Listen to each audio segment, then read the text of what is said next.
देखिए, बीपीएससी के अभ्यर्थी का मांग जायज है, उसका सीबीआई से जांच करानी चाहिए। भ्रष्ट लोगों की जमात को आयोग के अंदर बैठाकर जो वातावरण बनाया जा रहा है और सरकार के द्वारा संरक्षित किया जा रहा है, अब बिहार के प्रतिभा और मेधा का हनन किया जा रहा है।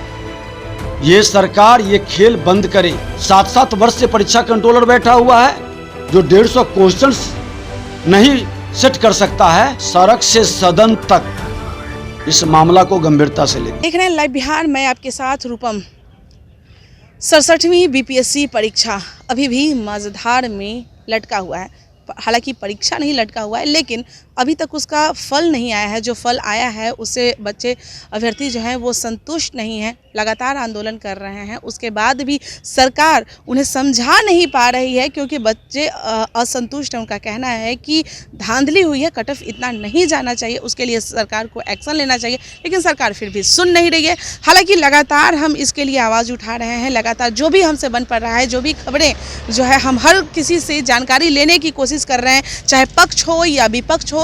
हर किसी से सवाल हमारा सीधे यही रह रहा है कि जब आप विपक्ष में थे तब आप अभ्यर्थियों की आवाज़ सुनते थे, तो पक्ष में आकर आपको वह आवाज़ आपके कानों में आखिर क्यों नहीं सुनाई दे रही है। आपने देखा ही था कि कैसे शक्ति यादव से भी मैंने कई ऐसे सवाल किए थे जिससे वो बचते नजर आ रहे थे। चलिए, आज हमारी बात नेता प्रतिपक्ष विजय सिन्हा से हुई। हालांकि जब आंदोलन किए जा रहे थे अभ्यर्थियों के द्वारा, बीपीएससी अभ्यर्थियों के द्वारा, तो वहाँ पर नेता प्रतिपक्ष भी वहाँ पर पहुँचे थे और हमारी इनसे बात हुई। सवाल हमने किए कि आखिर अब आप लोग कुर्नी भी जीत गए हैं, तो अब क्या करना चाहते हैं, अभ्यर्थी के बारे में आप क्या कहते हैं? क्योंकि नोटा बटन जो है वो कहा जा रहा है कि कुर्नी में नोटा बटन अभ्यर्थी ही दबाए हैं, क्योंकि वो संतुष्ट है और पहले से ही वो आगाज कर रहे थे कि नोटा बटन ही दबाएंगे। चलिए, क्या कुछ कह रहे हैं विजय सिन्हा, पहले वो आप सुन लीजिए। जनता का जनादेश जो आया है 3 उपचुनाव में,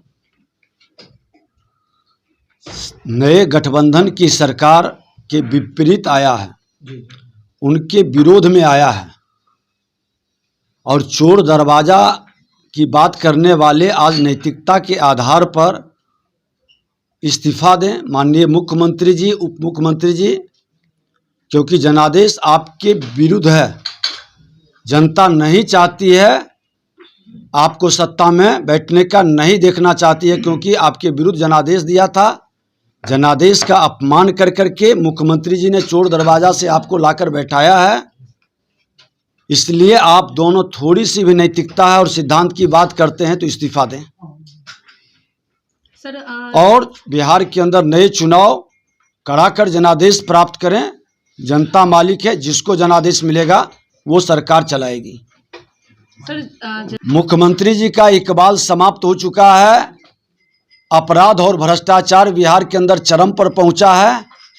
जनता इस सरकार को नकार चुकी है और उसी का ये परिणाम है। सर, अब नोटा बटन भी दबाया गया था, वो कहा जा रहा है कि अभ्यर्थी ही उसके दबाने वाले हैं, जो अभ्यर्थी उनके खिलाफ। देखिए, हर चुनाव में नोटा दबता है, लेकिन जनादेश 7 गठबंधन की सरकार, 7 गठबंधन और 1 गठबंधन बाहर से, ये अहंकार को जनता ने तोड़ दिया। इस अहंकार का जवाब को स्वीकारना चाहिए, वामदहीन बात न बतियाना चाहिए। सर, देखिए, बीपीएससी के अभ्यर्थी का मांग जायज है, उसका सीबीआई से जांच करानी चाहिए। भ्रष्ट लोगों की जमात को आयोग के अंदर बैठाकर जो वातावरण बनाया जा रहा है और सरकार के द्वारा संरक्षित किया जा रहा है, अब बिहार के प्रतिभा और मेधा का हनन किया जा रहा है। ये सरकार ये खेल बंद करे, बिहार के नौजवानों के साथ धोखाधड़ी और भ्रम का वातावरण न बनाए। क्या लगता है, अगर जो सरकार का इंटरेस्ट नहीं है तो 7-7 वर्ष से परीक्षा कंट्रोलर बैठा हुआ है जो 150 क्वेश्चंस नहीं सेट कर सकता है। क्या अधिकार बना है इससे लोगों को बैठने का? कहीं ना कहीं इनकी कमजोरी है, इसी के चलते इन लोग संरक्षित करते हैं। बीपीएससी के अभ्यर्थी की मांग जायज है, सरकार को इमीडिएट एक्शन लेनी चाहिए। सड़क से सदन तक इस मामला को गंभीरता से लेगी। तो आपने सुना विजय सिन्हा कह रहे हैं कि सड़क से लेकर सदन तक हम अभ्यर्थियों के साथ हैं, जहां तक हो सकता है हम उनकी आवाज़ उठाने का काम करेंगे। हालांकि केंद्र में उनकी सरकार है तो वो बहुत ही आवाज़ उठा सकते हैं, ये उनके पक्ष में है कि वो आवाज़ उठा सकते हैं। उन्होंने ये भी कहा कि चाहे जैसे भी हो हम लोग से जितना भी बन पड़ेगा, CBI की जाँच की मांग वो भी लगातार कर रहे हैं। उनका कहना है कि जो हमारे सरकार है वो काम नहीं कर रही है, उनसे अभ्यर्थी संतुष्ट नहीं है। और विजय सिन्हा सदन में भी अभ्यर्थियों के लिए चाहे नीतीश कुमार के खिलाफ हो, आवाज़ उठाने का वो काम किए हैं। ऐसा पहले भी देखा गया है। चलिए फिलहाल के लिए बने रहें लाइव बिहार के साथ। धन्यवाद। लाइव बिहार YouTube पर सब्सक्राइब और Facebook पर लाइक जरूर करें।